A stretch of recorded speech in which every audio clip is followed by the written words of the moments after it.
1/2 kilo சிக்கனை நல்லா அலசி எடுத்துக்கோங்க. எடுத்துகிட்டு அதில் பட்டை, கிராம்பு, ஏலக்காய், அதுக்கப்புறம் தண்ணி, கொஞ்சம் மஞ்சத்தூள், உப்பு சேர்க்க வேணாம். உப்பு சேர்க்காமல் இதை வந்து ஒரு வேக வச்சு எடுத்துக்கோங்க. வேக வச்சு ஒரு பவுலில் மாற்றி எடுத்துக்கோங்க. இந்த வேக வச்ச இந்த தண்ணியை வந்து கீழே ஊற்றிடாதீங்க. அதை பத்திரமா எடுத்து வச்சுக்கோங்க. ஏன்னா நம்ம பிரியாணி செய்யும்போது அது தேவைப்படும். இந்த பவுலில் கொஞ்சமாக லெமன் இந்த சிக்கனில் சேர்த்துக்கிறேன். லெமன் ஒரு லெமன் நீங்கள் புளிஞ்சு எடுத்துக்கோங்க. எடுத்துகிட்டு இஞ்சி பூண்டு பேஸ்ட்டு, அதுக்கப்புறம் கார்ன்ஃப்ளவர், ஒரு spoon cornflour, 2 spoon 65 masala powder இருக்குல்ல, அது 2 ஸ்பூன், அப்புறம் இஞ்சி பூண்டு பேஸ்ட் இதெல்லாம் சேர்த்து நல்லா மேக்னேட் பண்ணி வச்சுருங்க. மேக்னேட் பண்ணி ஒரு 15 நிமிஷத்துக்கு இருக்கட்டும். 15 நிமிஷம் இருக்கட்டும். இந்த மசாலாவில் வந்து எனக்கு உப்பு இருக்குது, அதனால் நான் உப்பு சுத்தமாக அதில் சேர்க்கவே இல்லை. உங்களுக்கு உப்பு இல்லைன்னா இந்த ஸ்டேஜில் டேஸ்ட் பண்ணி பார்த்துட்டு அட்ஜஸ்ட் பண்ணிக்கோங்க. அப்புறம் ஒரு கடாயில் எண்ணெயை வந்து கடலை எண்ணெய் தான் நான் சேர்க்குறேன். கடலை எண்ணெய் தேவையான அளவு சேர்த்து அதுக்கு எண்ணெய் காஞ்சதுக்கப்புறம் ஒவ்வொரு பேட்சாக பொரிச்சு எடுத்துக்கோங்க. 65 ஒரு 65 போட்டுட்டு ஒரு 2 நிமிஷம் அதை வந்து நம்ம வந்து திருப்பி போடக்கூடாது, கிண்டக்கூடாது, எதுவும் பண்ணக்கூடாது. அப்போ தான் அந்த மசாலாலாம் கரையாமல் அழகாக நமக்கு வரும். அப்புறம் ஒரு பாட் எடுத்துக்கோங்க. எனக்கு வந்து அது பிரியாணி செய்கிற சட்டி இல்லை, அதனால் நான் குக்கரில் எடுத்துக்கிறேன். அந்த 65 பொரிச்ச எண்ணெயவே இதில் ஊற்றி பட்டை, கிராம்பு, ஏலக்காய் இல்லை எதுவுமே நான் சேர்க்கல. இதை மட்டும் போட்டு 2 பெரிய வெங்காயம் கட் பண்ணி இதில் ஆட் பண்ணுறேன். ஆட் பண்ணி நல்லா வதங்கினதுக்கப்புறம்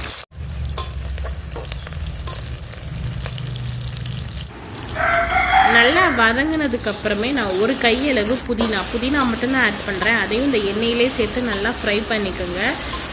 ஒரு 2 நிமிஷம் ஃப்ரை பண்ணால் போதும். ஒரு 2 ஸ்பூன் இஞ்சி பூண்டு பேஸ்ட் இருக்குல்ல, அது 2 ஸ்பூன் மட்டும் ஆட் பண்ணி அதையும் நல்லா எண்ணெயிலே ஃப்ரை பண்ணிக்கிறேன்.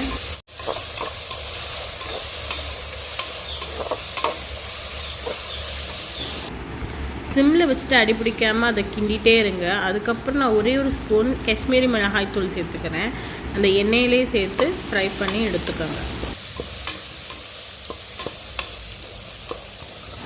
அப்படி பண்ணும்போது நமக்கு வந்து கலர் நல்லா பிரியாணிக்கு கிடைக்கும். நம்ம எந்த கலருமே சேர்க்காமல் நல்லாவே கிடைக்கும். அதுக்கப்புறம் நான் 2 கப்பு ரைஸ் எடுத்திருக்கேன். 2 கப்பு ரைஸுக்கு வந்து 3 கப்பு தண்ணி எடுக்கணும்.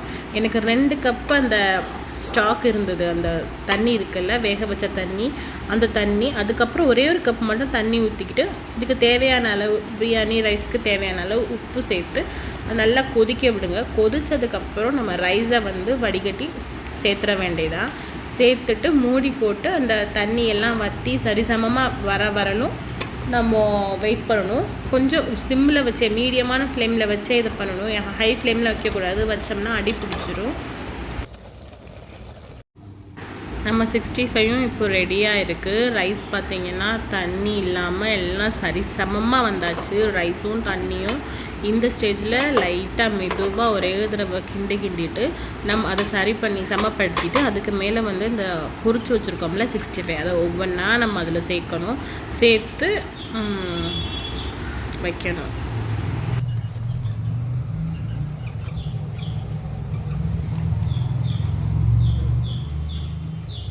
நீங்கள் 65 வைக்கிறதுக்கு முன்னாடி உங்களுக்கு வேணும்னா அதுக்கு மேலே ஒரு ஸ்பூன் நெய் சேர்க்கலாம். நான் நெய் வந்து இதில் சேர்க்கவே இல்லை, ஆப்ஷனல் தான். நெய் சேர்க்குறேன்னா சேர்க்கலாம். இந்த ஸ்டேஜில்